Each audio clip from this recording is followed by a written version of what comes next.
My job is to somehow make them curious enough or persuade them by hook or crook to get more aware of themselves and where they came from and what they are into and what is already there, and just to bring it out.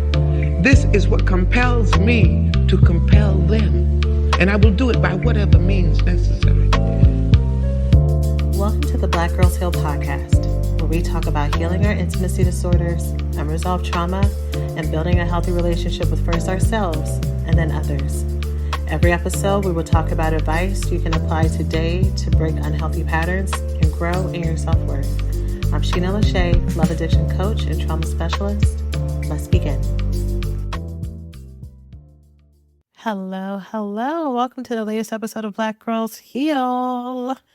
I am super excited about today's episode. We are episode 4 in our Love Addiction series, looking at some of our favorite episodes. We have over 300. So for every series, there may be some that you're like, this should be the episode in there. It might not be, because we are not going to recap all of our episodes, just some of the ones that I know for sure were a favorite. And this is one of them. Maybe 3 years ago, because it is what launched me into needing and wanting to write the No Contact book.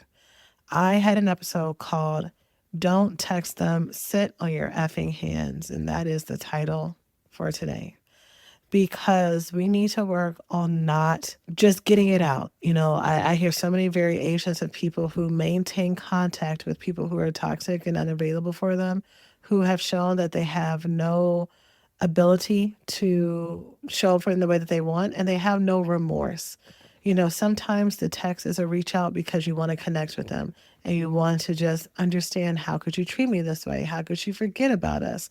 How could you be so cold? You just want to have a last and final word. You want to tell them about themselves. You may want to stand up for yourself, right? You know, you tell yourself it's not even about them, it's about you and showing up for yourself. But how do you know that it wasn't any of those things? Because their response completely dismantles how you feel. Sometimes it's in the moment. Sometimes it's their response or their non-response, their lack of remorse, the apologies that are followed by weeks of non-action or whatever it is. And you feel in the moment, wow, this is not how I wanted to feel, and this is not how I thought it would go. Sometimes it takes a while. Sometimes you go and you tell your girlfriends, you tell your therapist, you tell everybody else that you don't care. You know, you write it in your journal, and then all of a sudden you're having more irritation with your days. All of a sudden it's harder for you to work. All of a sudden now you want to distract yourself and do all these things. You have all this energy that's come out of nowhere. You feel mobilized, but it's really the pain of that moment of staying connected to these people. So in today's episode, we're revisiting this episode about not engaging with people, giving yourself a mini no contact period. There's going to be different qualifiers for it in today's episode, because there's another episode that I talk about the full no contact process. But this was the kickoff for our challenge. And I'm so excited about it because depending on when this episode gets published in our series, the No Contact book may be out, y'all. It's taken me 2 years to write this book. And so if the No Contact book is not currently out, it will be out by the end of this summer. I said I cannot take this book past this summer. So I guess if you're not connected to me on my newsletter or on social media, that is where that's going to also be announced. And I might do, obviously I'm recording this a little bit early. I might do a little pop-in episode to let y'all know that the book is out. But as always, you can follow along if you like what you're hearing here and you want some discussion and journaling prompts, you want a recap of all the main notes, if you want to talk to me about it, you can find all that in the BGH Members Club at blackgirlsheal.org/members and join us there.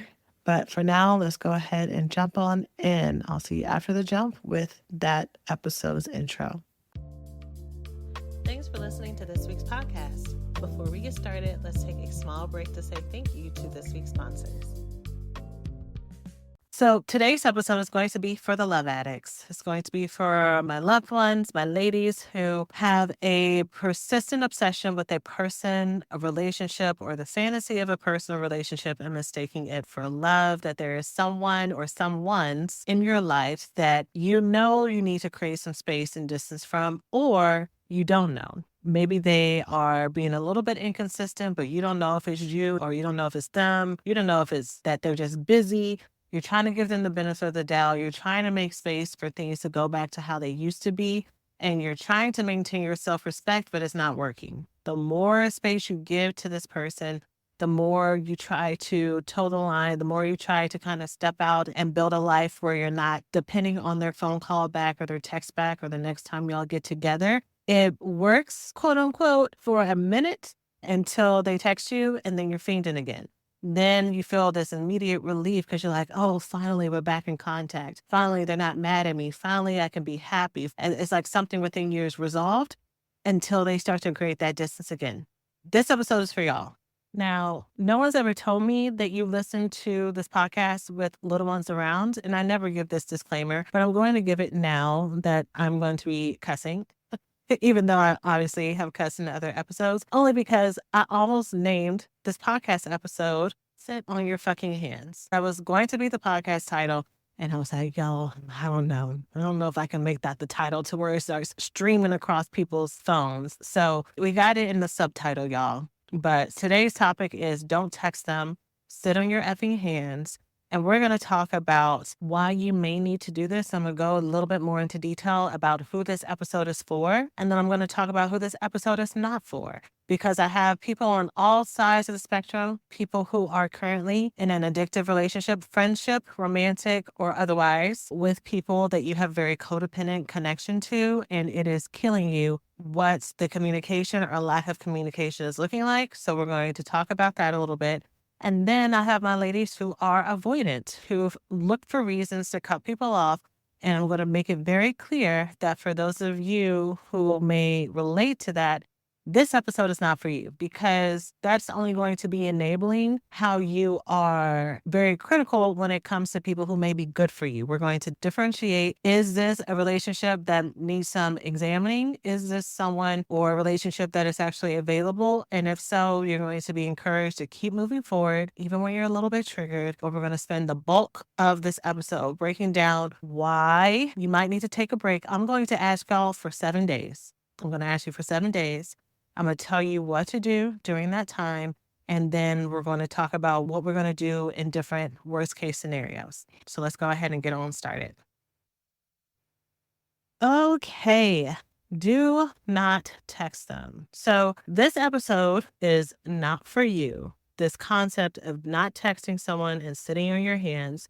If you feel like you have a very addictive relationship with your phone, text or otherwise, WhatsApp, Instagram DMs, you're checking them, you're looking at stories, you're looking to see if someone's commented, you're looking to see if they liked a picture. You are not reaching out to them, but you're posting things for them to see. Look, we all flirt the ways that we want to. Some of us play a little bit more games than other people. Some of us are very direct. My intention in what I'm about to tell you is not to tell you how to date and to connect to someone. My only intention with everything that I share here is to give you some tools and tips if whatever you're doing is starting to impact your functioning. If you posting these pictures and checking DMs and checking Insta stories and checking your phone every 5 minutes and looking at read receipts is making you feel depressed, if it's making you feel upset, if it's making you feel disempowered, if it's making you feel unwanted and unloved, then it is doing the opposite of what you are hoping for it to do. You're hoping that these things are going to show you off and let someone see what they're missing. You're hoping that this is going to be kind of this mutual cat and mouse, come and get me kind of thing. And then they're going to chase you and then you're going to get caught. But if there ain't no cat coming to try to get you, then you are unknowingly setting yourself up for disappointment, not because there's something wrong with you, not because you're not deserving of love, not because you're not deserving of being pursued and protected, but you got the wrong one. You have your sights on the wrong one. You have your sights set on someone who doesn't know this good thing in front of them, or they do, but you're not really their type, but you're hoping that it's going to work because to you it makes sense, but to them, they are either direct about it or they're indirect about their indifference and they're kind of leading you on. So my intention with that is if you are feeling really low about this, and if some of those symptoms and emotions that I mentioned are what you're experiencing, I want you to try this for a week, just 7 days, to reset yourself, to gain a little bit of your power back in, and not power towards the other person. When we spend our time trying to win and play this game and teach a lesson to somebody and make them jealous, we are giving them way too much of our attention, and usually it's attention that they don't deserve. They wouldn't even know what to do with it if they had it. We are looking for empowerment for ourselves. We're looking to get to a place where we feel grounded, where we feel whole, where we feel fully connected to the amazingness that we are. And sometimes we have to take a break from the things that are making us feel less than to remember everything that we have inside of us. So that's what we're going to be talking about today. Okay. As promised, who is this not for? This is not for you if the person or the people that you are considering that you're listening to this episode for, that you're intrigued with this episode for, and you're like, okay, tell me why I shouldn't have texted them for 7 days. Like, say less. I'm already sold. Just tell me what to do. This is not for you if the people that are on your list are people who are emotionally available. They're open. They're the type of people who take accountability for themselves. They regularly initiate reaching out to you. And you are perhaps upset because maybe 1 or 2 times that you reached out to hang out with them, they were not immediately responsive, or they didn't respond the way that you wanted them to. And that triggered that abandonment and rejection wound in you, even though 99.9999999% of the time they have been amazing towards you. And it takes so much courage for you as someone with insecure attachment or with love avoidance to really put yourself out there. So they unknowingly, they did not know how heavy this was. And even if we were talking about it, or if you were talking about it with somebody else, whatever they did, even though it was triggering to you, it wasn't abusive, it wasn't mean, but it did hurt your feelings. This is not for them. Okay. If that is you, I would encourage you to reach out and talk to them and tell them how whatever they did or didn't do made you feel, that you use feeling words, softer feeling words, not you piss me off, not you make me so angry, that you not shoot slugs, that you not say indirectly, well, I wanted to hang out, but you were busy. No, we use our full adult words with people when we are upset. We also don't do it over text. Do not do anything over text. Do not do anything over email, and also not voice notes, because you need to be in conversation with them. So call them on the phone or next time you see them. If all of this is making you nervous, then you pause and you tell them at the beginning, so my coach told me to do this. I'm your coach, by the way. My coach told me to do this, and I'm feeling really nervous, and I just need you to know that this is hard for me to express how I feel. But here it is. I felt really hurt the other day when this happened or when this didn't happen. And what I needed from you is insert what it is that you needed from them. I needed you to respond. It didn't sound like you were really that happy to see me, even though you said you were. Your voice was kind of flat, and I just felt like you didn't mean it. And then you're going to end it with, is that true? Okay? Because you don't know if it's true. For those of us who spend so much time living in our heads, we are so good at making up stories. And because maybe half of the time they're right, and also because maybe half of the time it's really helped us be successful in a lot of ways, we have this belief that the stories we make up are always right, especially if you have a gift of intuition and discernment. It's really, really hard for you to have the possibility in your mind that maybe your calculations are off. Maybe the math this time wasn't mathing. And so how about you just check and see. Worst case scenario, you were right. And now you have to have this adult conversation with them about what the next steps will be and what you need for them and are they available for you. Best case scenario is you were off. And you get to have a reparative conversation where you get to open your mind to the possibility that the sensitivity that you have to threat, that maybe every time the alarm bell goes off, that maybe it's just, there's not a 4-alarm fire. Maybe you just cooking some bacon and it got a little smoky. Like maybe everything is okay. These next steps about not texting someone, which is basically do not initiate contact with someone for a week, is also not for you if you are in the phase of intentionally growing friendships.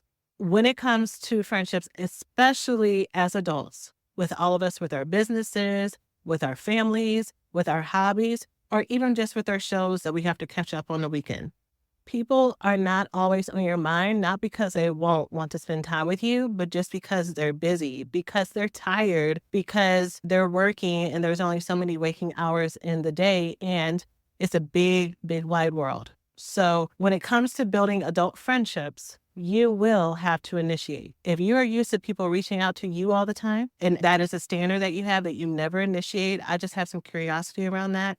Maybe that's something we can unpack with another episode. But if you want mutual relationships, you're part of the equation, maybe consider starting to reach out more to people. But same thing, if someone was not available, how or when you wanted them to be, if they seem to be busy a lot, but the energy you get from them is not that they don't want to spend time with you, but just that your schedules haven't been able to connect, go ahead and try one more time and see. Especially if y'all had a good time together. Go ahead and try one more time and see. How about you settle for a phone call? Sometimes we want to connect with people who have different emotional or energy levels than we do. So for us, the way you might feel really connected to someone is when you can be in front of them and you have time, like maybe your love language is quality time. So you just really need to have a glass of wine. You need to be sitting in a lounge. You want to have a coffee, get some ice cream. You need to be outside. And maybe the person that you want to spend time with wants to spend time with you, but they are not an outside person. They are good with putting you on FaceTime and y'all have 1 hour, 2 hour conversation, but getting them out the house is not really going to happen. So is there some type of negotiation or middle ground that you can make just to get the ball rolling? That's the other thing. Even with people that we click with, it doesn't necessarily mean that you are going to be spending every weekend, every day together, especially if you're love avoidant. I mean, for some of us, we may want that, but also at the same time, we don't want that because we don't know what that feels like to be around someone all the time in their energy, unless we've swung from our love avoidance to be in an addictive relationship. Then we're with that person all the time. All of a sudden we have no time for friends or family, but now we can spend hours talking on the phone with somebody. It's very interesting how these intimacy disorders work. But the way that people give you more access is it's slow growth over time. When you are used to living in intimacy disorders, you only have 2 modes that you recognize. The first mode is you like me, I like you. Let's spend all of our time and energy and availability talking and hanging out with each other and getting to know each other. We go deep and we have marathon hangouts and dates and you learn all my stuff at the beginning. The other mode is I'll see you when I see you, and you got to earn that trust. I got to see how I feel about you. And we don't know what it looks like to be slow and steady and balanced and still mutually enjoy each other, to still be open, to still be vulnerable, but to grow in that trust versus automatically giving everything to someone at the beginning and putting all of your hopes and dreams into them, or making them work too hard to where you either push them away or you lose interest because you've made it so hard that you weren't even able to connect yourself. It takes time. So reach out.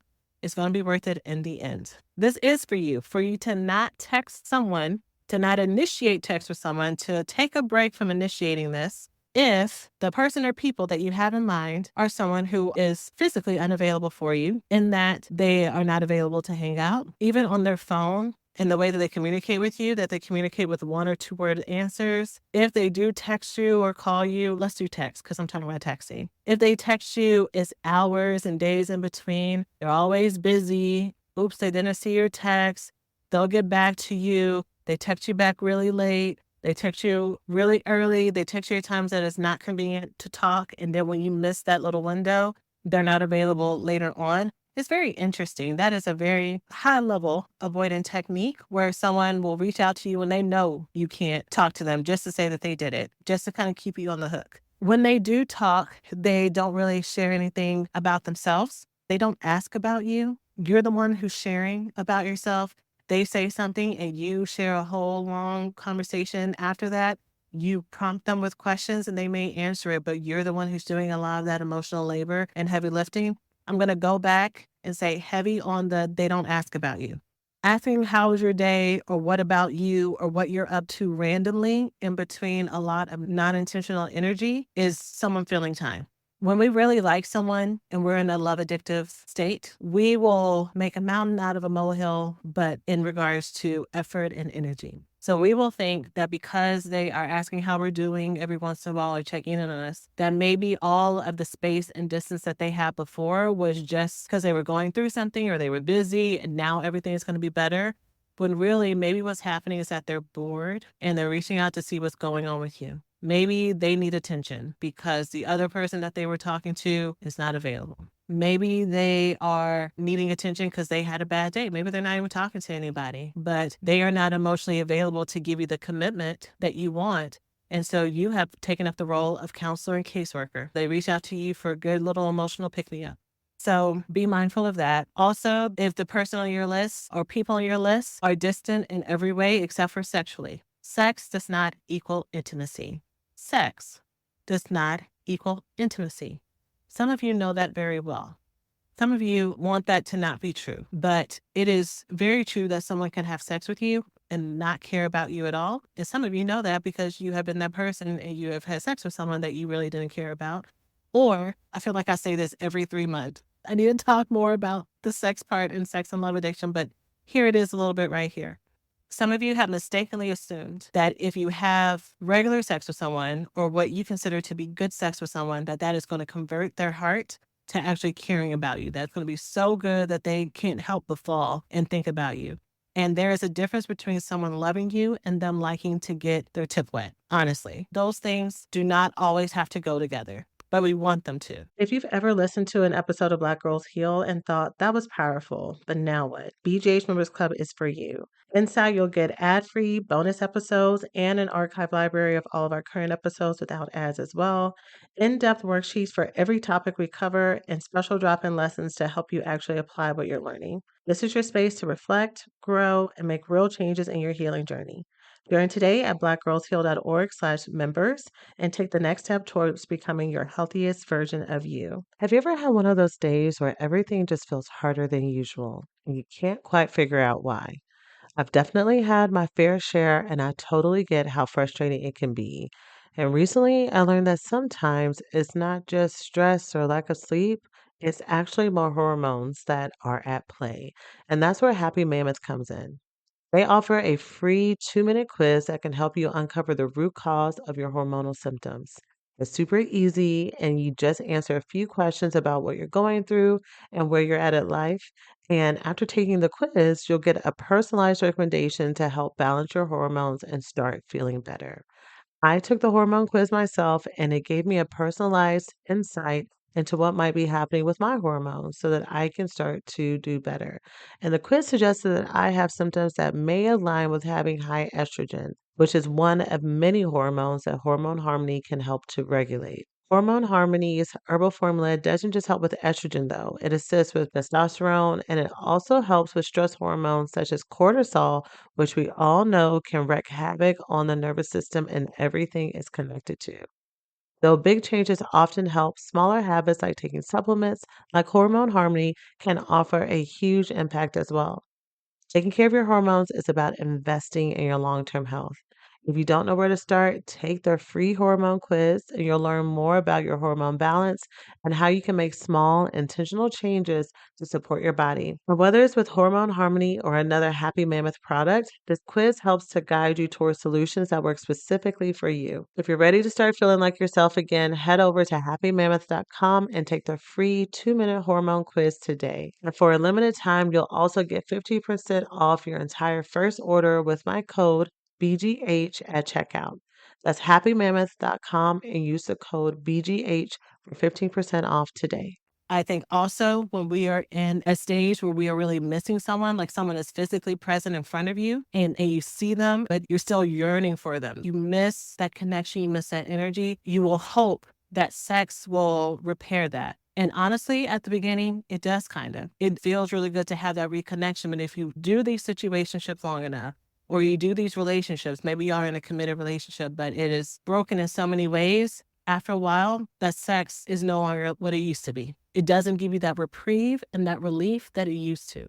And again, don't let y'all be in an actual situationship and then they get up and leave, or the bed is cold afterwards, or there's not really any deep conversation. Again, some of y'all know this feeling very well, and I feel for you, and I wish you were here where I could just hold you and touch you and just be here for you. But that feeling of rejection is hard. Is so painful. And yet, even when we have these painful moments, what that spurs in us is this indignant feeling. I wanted to say indignation. Yeah, that's the word. This indignation, this righteous, legitimate anger at being used and mistreated and taken for granted. And then we say, fuck them. I'm not going to talk to them. I deserve better. Maybe you might even start talking to somebody else. You get busy. You stay not talking to them until that anger runs out, and then you're back in a relationship with them. So this is not going to be a full no contact episode. I'll probably do an episode later on to revisit no contact. Girl, I cannot remember if I've had a full episode on no contact all these years. Well, if I have, it's time for another one. This is going to kind of be a soft launch. Depending on how these next 7 days go, you can decide whether or not you want to do a no contact situation, and then we will talk about why that may be needed down the road. And I'll do a little bit at the end of this episode so that you're not waiting. But if you haven't been able to tell, you're going to get some steps here, love. So break out your pen, break out your paper, get out your notes app so you can write this stuff down. So you have evaluated at this point that it is time to institute your sit on your hands week with this person because they are showing you very much indifference. Sometimes they're here, sometimes they're not here. You're always the one initiating. Maybe you're at a place where you wonder if you ever reach out at all. Would they even reach out to you first? But you don't go that long without testing that theory until you're mad. Here's one of the core things that I teach my students too. This is why I'm telling y'all this information cold, like no prompting, is because whenever you make these decisions, and I just said this a few minutes ago, whenever you make these decisions out of anger, once that charge is gone, so is your resolve. You have to make this decision because you want to feel full and whole. Your intention has to be, I want to love me in the way that I deserve to be loved.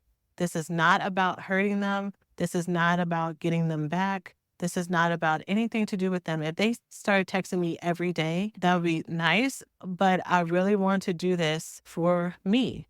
If they don't text me back every day and I end up breaking up with them, I need to know that I'm going to be okay. I need to know that I'm going to live through this and also do that reset. I'm going to say these examples in the frame of romantic dating relationships, even though this absolutely applies to friendships. It absolutely applies to narcissistic family members who only reach out to you when they want something, and when they want something either monetarily, time-wise, or just to vent. People who use you as their emotional dumping ground, this can be used for you as well and tailored. So you're going to spend this week not reaching out to them the next 7 days. You're not going to say good morning. You're not going to even look at their stories. I'm not telling y'all to block them because we're not doing a no contact situation, but you're not going to intentionally look at their stories. You're not going to check your stories or whatever social media you're using that you may use to spy to see what's going on or indirectly get a hint on what's happening with them, visiting their friends' profiles that y'all are mutual friends with. You're going to spend the next 7 days totally focused on you. Okay? Totally focused on you and your other friendships and relationships. And to remember that you have a whole life. You had a whole life before this person came around, and you will continue to have a whole life. But you have made this person your world. You have deified them, and we got to press the button to get back to start. So you're not going to talk to them for 7 days. If they do text you, let's say they text you. Because here's the thing about the love avoidance cycle. Whenever the love addict starts to pull back, all of a sudden, in the air, magic little signals get sent through the airwaves. And it comes directly to the love avoidant and their little antennas. And they're like, I haven't heard from Sasha in a while. I wonder what she's doing. And then they reach out to you. It's like they know. And it can even happen the next day, girl. Some of y'all are going to be like, yes. And if you are really doing this for you, my dear, I'm going to ask you to not immediately respond to them. I want you to wait at least 4 hours. This is a good place for me to reiterate that this is not about game playing. This is about you learning how to not have this reflexive, habitual, they call, I answer response. And that your motivation for not having this reflexive response is not because you're trying to teach them a lesson, but because you are trying to learn how to have some space in between these immediate thoughts and feelings, right? You need to know that you can go some time without being at their beck and call. And I know me saying that for some of you is going to be fighting words. You're going to be like, I am not at their beck and call. But if you listen this far to this place, and if any of this other stuff that I said before relates to you, like the way that this person has been disrespecting you and dishonoring you and treating you less than you deserve, there's some place in you that has allowed this behavior to go on longer than it needed to because you deserve so much more. So switch the phrasing if it doesn't fit. But you are building your independence. We are soft launching you learning how to be a little bit more independent or a lot more independent when it comes to this relationship and your connection to them to regain your commitment to your own identity. So you're going to wait 4 hours. If this is someone that you're really fiending for, I need you to set a timer so that you're not looking at the clock every 5 minutes trying to see if 4 hours is done. Now, someone here is listening saying only 4 hours. If they're leaving me on red and not being responsive, they'd be lucky if I text them back within a day. I'm saying 4 hours because one, we're not doing the games, right? Like if I leave them on red for a day just to teach them a lesson, that is switching from me doing this for myself to doing it to hurt them. And I got to get out of the habit of the focus of all my habits being about them. So if that is not something that organically happens with you naturally as a person when it comes to this person that we're talking about, then you're not acting in integrity, which goes to the second point. You need to act in your personal values. We need to hop out of getting people to make us forget ourselves and be someone that we're not. That is such a common symptom for love addicts that we completely become super emotional and super hurt and super invested in these things and have really deep emotional responses where we either shut down and we lose our interest in things because we're so depressed about what's happening with this relationship, or we become super emotionally charged around it, whether or not that charge looks like sadness, anger, frustration, whatever it may be. But the 4 hours is a middle ground for me, which is what is a respectful time to wait to respond to somebody, right? Or a respectful time period in between when someone checks in on you. If you're available to respond, 4 hours, maybe 8. If this is starting to give you the courage to do full no contact with someone, like maybe before we started listening to this episode, you were thinking, okay, I can kind of try this. But the more you listen, the more you hear me talk, you're like, I could do this 7 days, but I really know this is someone I shouldn't be in contact with. Then do a full no contact. You do not have to respond. You do not have to worry about being mean or rude. We can talk about, again, at a later date, what it looks like to tell someone that you are no longer available to have contact with them if you feel, due to the nature of your relationship, that would be better than completely ghosting and just not being a response at all, which is also a reason why many of us break no contact, because we go ghost because we're so angry, hurt, and upset. And then when those feelings come away, we go back and apologize. And then y'all start asking, how have you been? And then they tell you how they've been. And y'all start to laugh a little bit and you start to remember things. And then you're right back in the whole cycle again. So doing this from a place of wholeness is the way to do it. Because we're talking to someone who's flaky and consistent, this is not for people who are available, who love you, who try, who initiate with you, who go to therapy, who say, I'm sorry. This is not for them. This is for the other ones that I was saying. The flaky, maybe fuckboys, or people who are just, some of us are the people who I'm talking about. Some of y'all listening do this to other people. I send you so much love because I understand where it comes from. And we're going to have our love avoidance episode one day. But right now, we're talking to the love avoidance. But the love avoidant in your life who's been putting you through it, if they ask you a question, you need to answer with as many words as they gave you or less, ideally less. If they say a statement, if you decide that you want to answer, because sometimes people will be texting you stuff, especially in someone who's avoidant, just to do a temperature check, but they really don't care what you say or what you don't say. They just want to have you on the hook. So you don't always have to respond to a statement, but in case you wanted to, the same amount of words that they have or less ideally. What we're doing here, the reason why we're doing this, because it's not about showing them how involved and busy and all that stuff you are, which, you talk to some other coaches or dating coaches, they will tell you that stuff. And I'm sure that's the purpose that they have, and it may serve those purposes, but that's not what we're doing here in this healing portion. This is a healing process for you. You are going to respond with as many words or less, because you got to break the habit of oversharing and initiating connection with these people to where you think that the conversation that you're having is deeper than it is, so that you do not end up feeling resentful that you said all this stuff and then they just said, okay, or they didn't respond at all and they just left you on red, or they just said a little bit, they didn't share as much as you did, right? We are matching energy, okay? So as many words as or less, I really want to say less. So if they say bet, then you say, if you want to respond, then you say K, the letter K. Like we're getting to that level where you're not giving more than what's been given to you. Now, if they reach out and you're not matching that energy, you're taking pauses in between responding because you are resetting, you're meditating on your end. By the way, this is what you're doing. You're meditating on your end. You're engaging in hobbies. You're spending time with people. I'm going to say a little bit more about that in a second after I get this last point. But if you are pulling back, remember, we got the signals and the energy out in the atmosphere. So they may be like, hold up, this is not normal. Like usually she's going to tell me all the stuff she does throughout the day, and she's going to say all this, and she's going to say something about us not getting together. And what have I been doing? Like she's not doing any of that. She's just saying, okay. And sometimes she's not even responding. And this is all, within the 7 days. They may ask you what you're up to, especially if the weekend's coming or they know your schedule, they know when you're available, they know what's up. And they ask you, what are you up to? You don't need to tell them. You don't need to tell them. And some of you may already do this, but this is from my ladies who have a problem with this.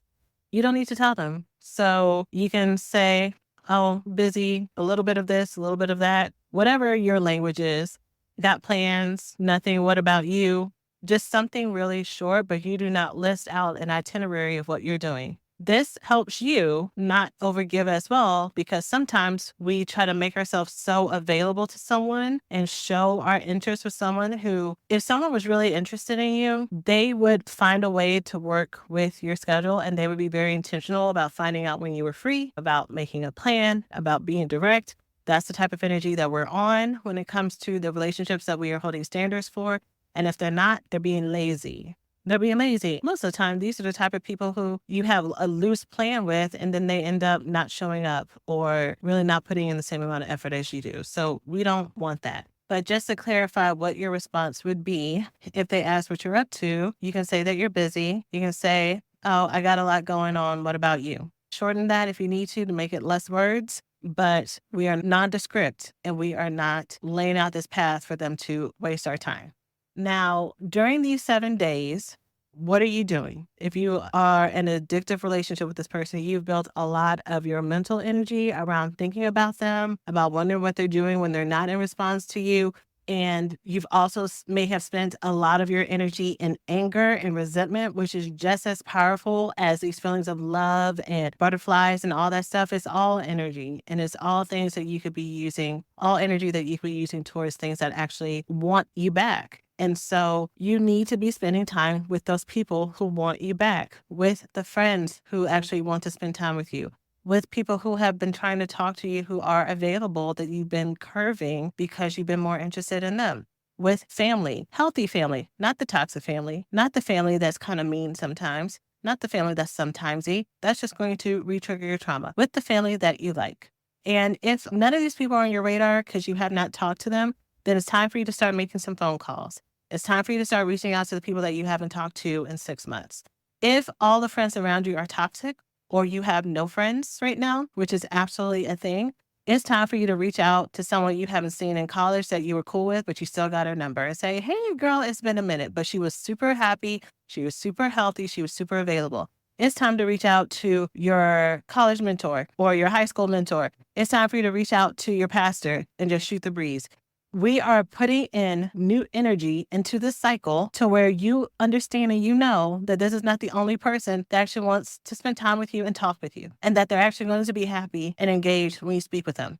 All right? So go down your phone list. You got people. Everybody has people on their phone. No matter how isolated you are, there are people, maybe from a long time ago. Maybe you got to dust off the phone book, but there's somebody. There's somebody, and they may not be a best friend, but they were someone who you had some positivity around. We are only looking for positivity.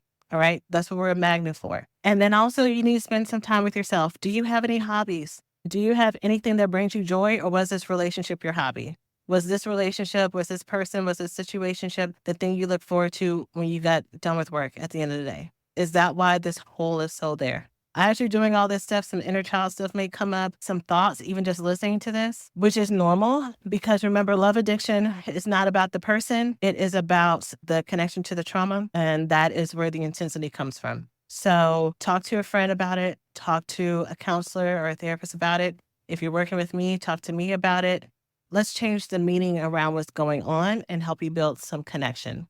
If some of you start this process and you do not get the whole 7 days, you get a day or so, And then, you're trying to be a little bit more pulled back, a little bit more reserved because you're focusing on you. And that's just like foreplay, which is often what happens in the love addiction, love avoidance cycle. When one person tries to pull back, it's just like candy. Like it feels very sexy. It's very intriguing. And it just restarts your whole cycle until it starts to fizzle out again. It's okay. Don't judge yourself. This is part of the process. It's very common. And whenever you're ready to try this again, go ahead and try it again and see if it works for you. If you get to the place where you're like, I don't think it's time for the soft launch and the sit on my hands week, I think it's time for absolutely no contact. Again, I got you. We'll come back to this at a later date. Now, I did a whole lot of prepping for y'all in case they reach out.